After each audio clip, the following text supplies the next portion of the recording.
Good morning. Ayan na yung in-order ko dito sa TikTok. Ayan na oh. Ang ganda naman sana. Kaso, bakit kasi flashlight na yung gumagana? Yung charging, ayaw. Ang dami ko ng wire na sinubukan. Yan, yung wire na yan. Kasama din naman sa pinadala niya yan eh. Nanyo, flashlight, oo, active yan oh.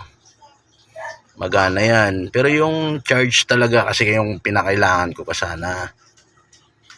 Yan sana yung, sana naman, nung pinadala nyo, sana, chinek nyo man lang muna bago nyo pinadala sa, sa receiver para naman hindi madismayan. Ganda pa naman sana. Tuwa pa ako nung na-receive ko yan kasi hindi pa nga ako nagsabi sa asawa ko yan. Pero nung ginamit, wala eh. Hindi talaga nagcha-charge eh. Yan, nabukas lang. Pihit-pihit ko yung cellphone. Pero hindi nagcha-charge yan. Tingnan nyo. Hindi talaga promise.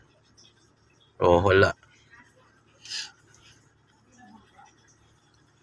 Next time sana, para hindi naman madismaya, pakiayos nyo naman. Sa TikTok ko in-order yan. Sa TikTok, wala, hindi talaga nagcha-charge yan. Sayang talaga. Sana mapanood ng seller to. Please lang. Para hindi kayo masira sa mga customer nyo, check nyo muna yung mga items nyo para goods kayo. Order ulit. Ganun, ha? Next time. Maraming salamat ha. Pasensya na.